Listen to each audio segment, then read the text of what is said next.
Selamat pagi teman-teman kelas 5 di seluruh Nusantara. Apa kabar kalian hari ini? Semoga sehat ya. Hari ini Kak Angga disuruh ayah untuk membersihkan halaman rumah yang penuh dengan sampah kering. Kalau kalian gimana? Sudah membantu orang tua atau wali kalian di rumah belum? Sebelum kita mulai belajar, kita berdoa dulu ya. Semoga ilmu yang kita dapat nanti bisa bermanfaat.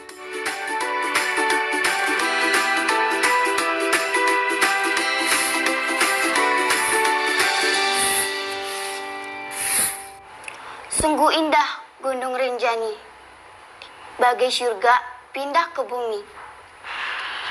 Saat aku dewasa nanti, ingin aku jadi petani. Di mana letak Gunung Kerinci?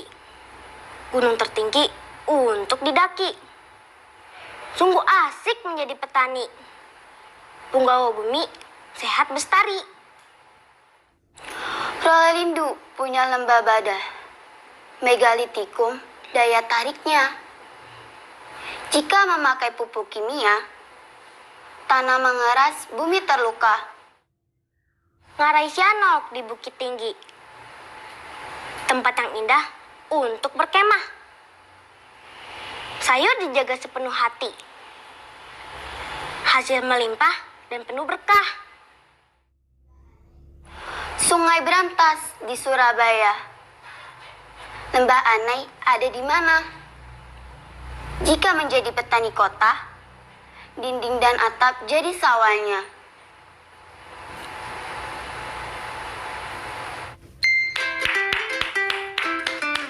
Wah, bagus sekali ya penampilan Sania dan Raka tadi. Nah, puisi lama yang dibacakan tadi adalah pantun. Kenapa pantun? Yuk kita pelajari sama-sama. Sungai berantas di Surabaya. Lembah Anai ada di mana? Jika menjadi petani kota, dinding dan atap jadi sawahnya.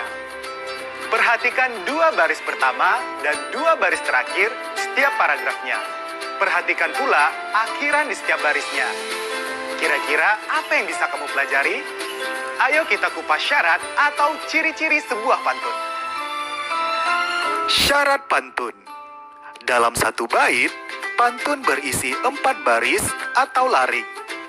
Baris atau larik pertama dan kedua pada pantun disebut sampiran. Baris atau larik ketiga dan keempat berikutnya disebut isi atau pesan yang ingin disampaikan. Suku kata dalam tiap baris atau larik berkisar antara 8 hingga 12 suku kata. Coba kita hitung suku kata tiap baris pada bait pertama ya. Sung, guh, in, dah, gu, nung, rin, ja, ni. 9. Ba, gai, sur, ga, pi, dah, ke, bu, mi. 9.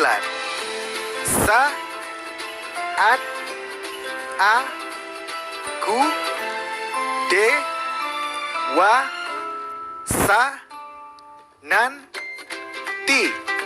9. Ing, in, a, ku, ja, di, pe, ta, ni. 9. Syarat terakhir ialah sajak atau bunyi akhir pada baris dalam satu bait dalam pantun bersajak A, B, A, B. Artinya, bunyi akhir baris pertama memiliki persamaan dengan bunyi akhir baris ketiga. Sedangkan, bunyi akhir baris kedua harus sama dengan bunyi akhir pada baris keempat. Kita cek pada bait kedua ya. Di mana letak Gunung Kerinci, gunung tertinggi untuk didaki. Sungguh asyik menjadi petani, punggawa bumi sehat bestari. Kalian bisa lihat, huruf terakhir dari setiap bait adalah I. Seperti seolah bersajak, A, A, A. Sekarang kita lihat bait keempat. Ngarai Sianok di Bukit Tinggi, tempat yang indah untuk berkemah. Sayur dijaga sepenuh hati, hasil melimpah dan penuh berkah. Nah, pada bait yang ini mulai terlihat sajak silang. A, B, A, B. Larik atau baris pertama dan ketiga memiliki bunyi akhir I. Sedangkan untuk bunyi akhir larik kedua dan keempat memiliki akhiran huruf yang berbeda, yaitu A, H. Ini menjadikan sajak pada bait keempat adalah A, B, A, B. Kata baruku. Sekarang kita belajar yuk tentang kiasan dan makna. Perhatikan tabel berikut ya. Makna kias disebut juga makna konotasi. Artinya, menggunakan kiasan atau perumpamaan atau perbandingan atau penekanan yang tidak bermakna sebenarnya untuk menyampaikan sesuatu. Biasanya, kiasan menggunakan kata seperti dan bagai. Walaupun tidak semua kiasan menggunakan kata-kata tersebut. Coba perhatikan kalimat pada kolom kiasan. Ketiga kalimat tersebut mempunyai makna kiasan atau gaya bahasa. Kiasan memiliki 3 fungsi. 1. Sebagai pembanding atau penyamaan satu hal dengan hal lain. Kedua, sebagai pengumpamaan atau pengibaratan, sementara arti kata bukan sebenarnya. Lalu yang terakhir, digunakan sebagai penekanan pada maksud sebenarnya.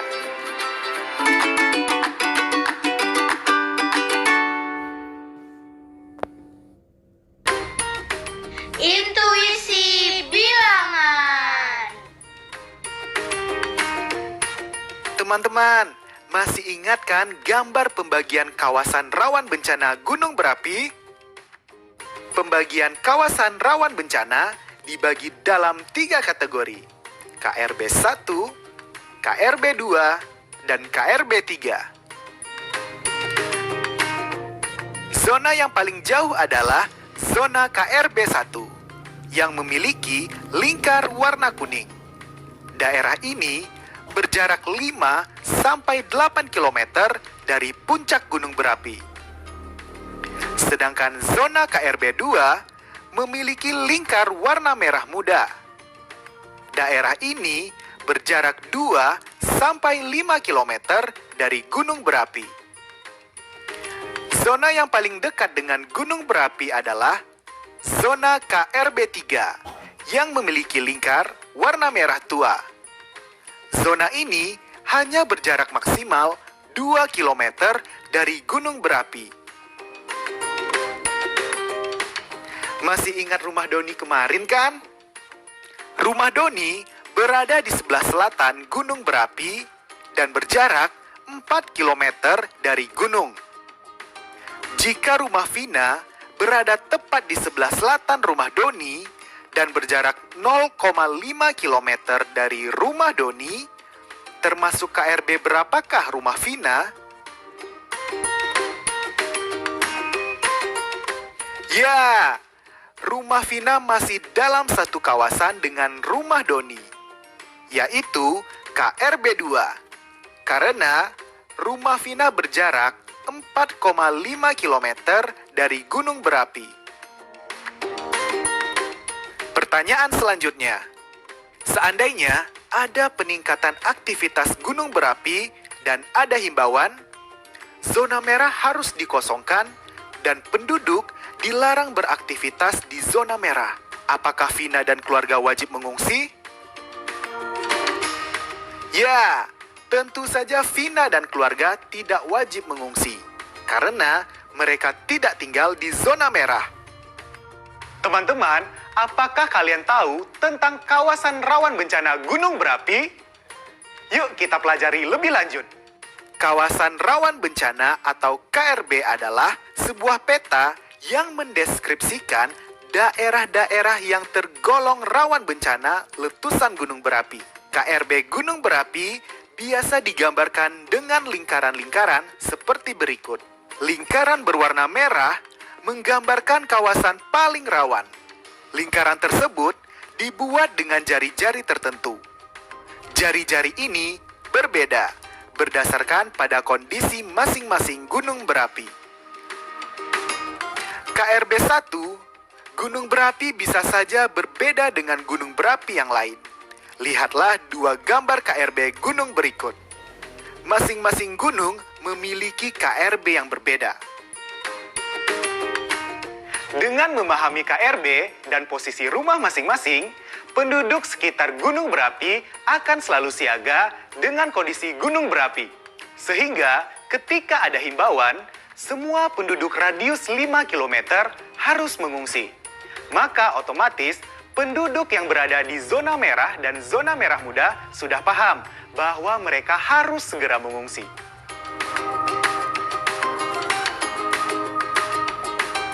Tahukah kalian, jika di balik bencana alam yang diturunkan, Tuhan juga memberikan keberkahan. Apa maksudnya? Letusan gunung berapi ternyata memberikan banyak manfaat bagi penduduk yang tinggal di sekitarnya. Jadi, kita harus mensyukuri setiap pemberiannya, termasuk gunung berapi. Saat gunung berapi meletus, gunung tersebut mengeluarkan material vulkanik, salah satunya adalah pasir. Pasir ini merupakan pasir kualitas bagus yang sangat baik digunakan sebagai bahan bangunan. Abu vulkanis yang dikeluarkan pun dapat menyuburkan tanah pertanian karena banyak mengandung unsur hara tanaman. Selain itu, setelah gunung berapi selesai meletus, muncul juga sumber air dan objek wisata baru.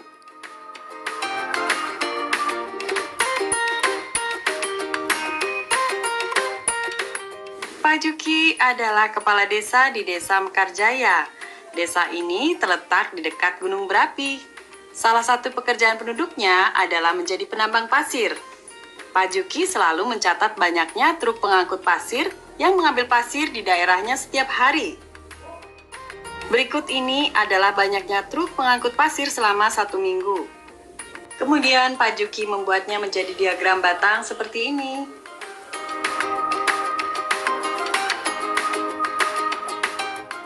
Nah, teman-teman, berdasarkan data tersebut, sekarang kita jawab pertanyaannya ya. Yang pertama, benar atau salah, banyaknya truk pengangkut pasir selalu meningkat setiap hari. Ya, jawabannya adalah salah. Karena pada hari Jumat, jumlah truk tidak mengalami peningkatan. Lalu soal kedua, benar atau salah, peningkatan banyak truk pengangkut pasir dari hari Jumat ke hari Sabtu lebih dari 50%. Jawabannya benar. Bahkan bisa dibilang naik lebih dari 50%. Lalu soal ketiga, benar atau salah, selisih banyak truk pengangkut pasir hari Sabtu dan Selasa lebih banyak dari selisih banyak truk pada hari Kamis dan Senin.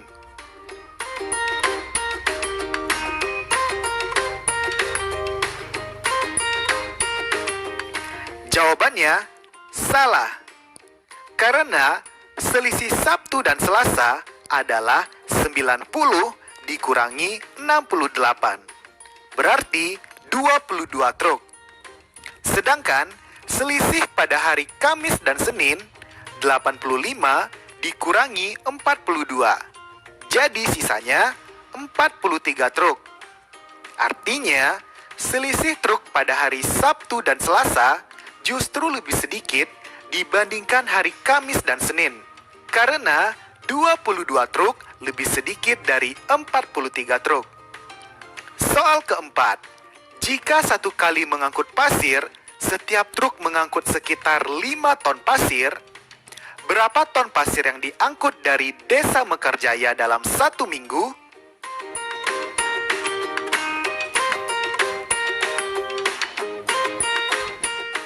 Kita hitung sama-sama ya. Kita ketahui total banyaknya truk dalam satu minggu adalah 42 truk. Ditambah 68 truk. Ditambah 70 truk. Ditambah 85 truk. Ditambah 35 truk. Ditambah 90 truk. Ditambah 95 truk. Adalah 485 truk. Lalu, tinggal kita kalikan saja 485 dengan 5 ton.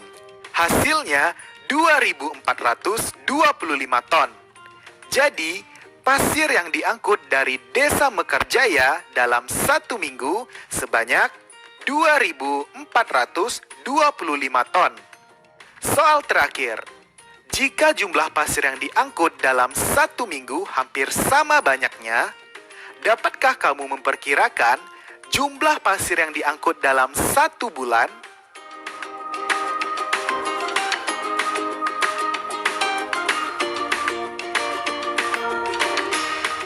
Kita hitung ya. Satu bulan terdiri dari 4 minggu. Dan tadi kita sudah ketahui pasir yang diangkut dalam satu minggu adalah 2.425 ton. Maka, kita tinggal kalikan saja dengan 4. Jadi, jumlah pasir yang diangkut selama satu bulan sekitar 9.700 ton.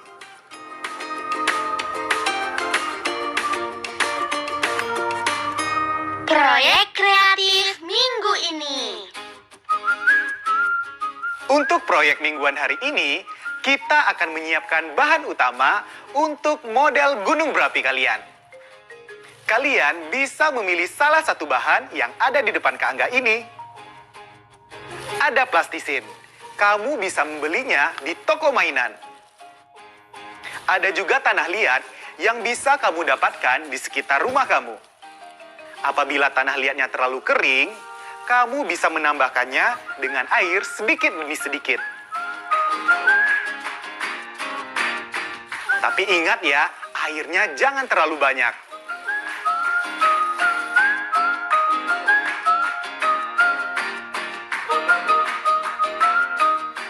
Lalu bisa juga dengan bubur kertas. Bagaimana cara buatnya? Kamu tinggal potong kecil-kecil kertas yang sudah tidak terpakai, lalu rendam dengan air.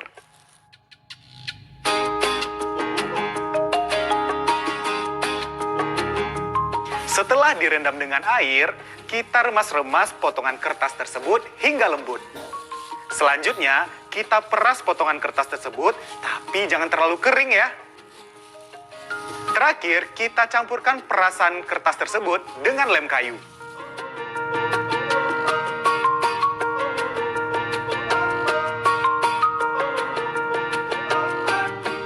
Nah, sekarang bubur kertasmu sudah jadi. Terakhir, kamu juga bisa gunakan adonan tepung dan garam juga loh. Perbandingannya 3:1.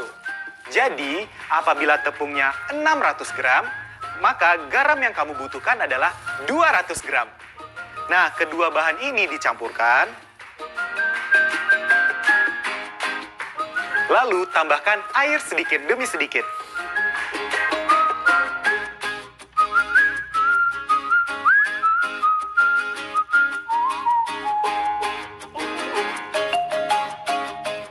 Setelah ini, kita simak yuk cara membuat bentuk gunung berapinya. 1. Ambil styrofoam atau triplek atau kardus lebar.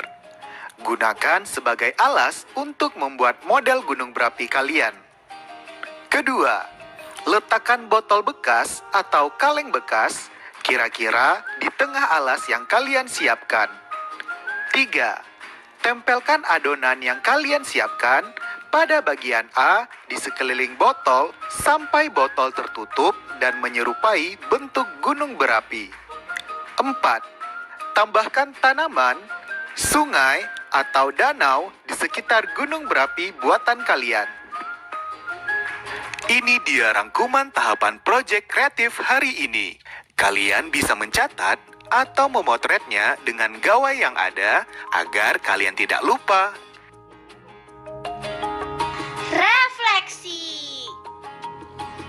Setelah menerima pelajaran mengenai pantun, makna kiasan, hingga mengenal tentang kawasan rawan bencana atau KRB, sekarang saatnya kalian merefleksi pelajaran hari ini. Lihat data di samping kiri layar. Dengan menggunakan data itu, jawablah pertanyaan di samping kanan. Selamat mencoba!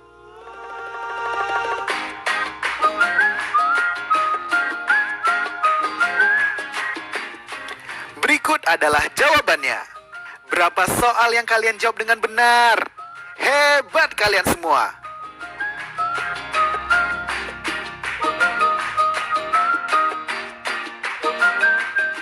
Teman-teman, tidak terasa pelajaran hari ini sudah selesai. Semoga ilmu yang kalian dapat hari ini bisa berguna. Sampai jumpa besok. Dah!